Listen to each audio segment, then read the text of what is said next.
Hi friends, எல்லாரும் எப்படி இருக்கீங்க? நல்லா இருக்கிறீங்களா? நானும் நல்லா இருக்கிறேன்.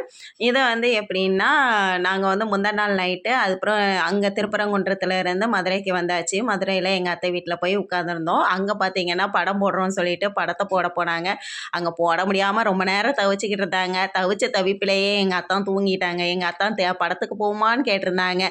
சரின்னு சொல்லி நான் கிளம்பி இருந்தேன். ஆனால் யாரும் வர்ற மாதிரி இல்லையா, சரி அப்போ இங்கேயே இந்த படத்தை பார்ப்போம்னு சொல்லி பார்த்ததுல எங்கள் அத்தான் தூங்கியாச்சு. அதுக்கப்புறம் கொஞ்ச நேரம் எங்கள் அம்மா ரொம்ப ஆசைப்பட்டு உட்காந்து பார்த்துக்கிட்டு இருந்தாங்க. அதுக்கப்புறம் எங்கள் அம்மாவுக்கு அப்புறம் சரி பார்ப்பாங்க, உட்காந்து பார்ப்பாங்கன்னு பார்த்தா லாஸ்ட் வரை இருக்க முடியல அவங்களால. எனக்கு தூக்கம் வருதுன்னு சொல்லிட்டு போயிட்டாங்க. அதுக்கப்புறம் படத்தை பார்த்துட்டு நாங்கள் 2 மணிக்கு மேலே தான், அதுவும் கொஞ்ச நேரம் பேசிகிட்டு இருந்துட்டு அதுக்கப்புறம் தான் தூங்கணும். அதுக்கப்புறம் காலையில் 6 மணிக்கு எழுந்திரிச்சோம். எல்லோரும் எழுந்திரிச்சு கிளம்ப ஆரம்பித்தாச்சு. ஒவ்வொருத்தராக குளிச்சுட்டு கிளம்பிக்கிட்டு இருந்தாங்க. என் பையன் பல்லு துலக்க உட்காந்துக்கிட்டு இருந்தான். அவனை எழுப்புறதுக்குள்ளே தான் படாத படம் இருந்துச்சு.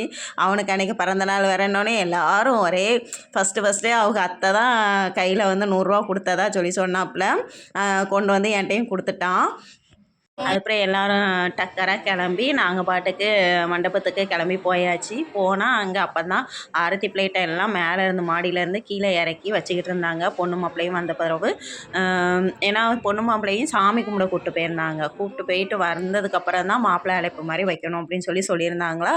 அதனால் அது வரைக்கும் நாங்கள் வெயிட் பண்ணியிருந்தோம். அதில் குட்டி முருகர் ரொம்ப அழகாக இருக்கார்ல, எனக்கு ரொம்ப பிடிச்சிருந்துச்சு. எனக்கு ஆசையாக இருந்துச்சு.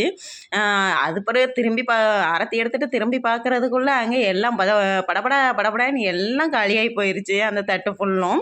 ஆனால் என் பையனுக்கு ஒரு கார் கிடச்சிது. அவன்கிட்டத்துலேருந்து ஒரு பையன் பார்த்துக்கிட்டே இருக்காம்மா அந்த காரையே. அப்போ அவனுக்கு நான் கொடுக்கலன்னா ஒரு மாதிரி இருக்குது அப்படின்னு சொல்லிட்டு அவன் கொடுத்துட்டானா. எனக்கு அது ஆச்சரியம் பார்த்துக்கோங்க. ஏன்னா யாருக்குமே கொடுக்க மாட்டான் எதுவும். அது ஃபஸ்ட் டைம் அப்படி கொடுக்குறதே எனக்கு சந்தோஷமாக இருந்துச்சு.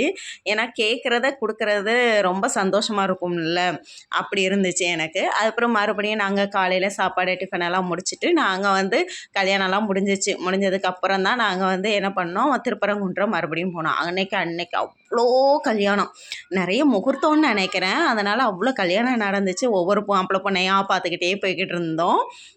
உள்ள சாமி கும்பிட்டுட்டு நல்ல தரிசனம். ஆனால் அன்றைக்கி கூட்டம் கொஞ்சம் இருந்துச்சு, இருந்தாலும் பரவாயில்ல. ஆனால் ரொம்ப நின்று பார்க்குற அளவுக்குலாம் இல்லை, ஓரளவுக்கு இருந்துச்சு. அப்புறம் என் பையன் லட்டு கேட்டான்னு சொல்லிவிட்டு அவனுக்கு லட்டுலாம் வாங்கி கொடுத்துட்டு அதுக்கப்புறம் மதிய சாப்பாடு சாப்பிட்றதுக்காக ஒவ்வொன்றையாக சாப்பிட்டுட்டு அதுக்கப்புறம் நாங்கள் பழனிக்கு கிளம்பியாச்சு. அதை அடுத்த வீடியோவில் பார்ப்போம். பாய்.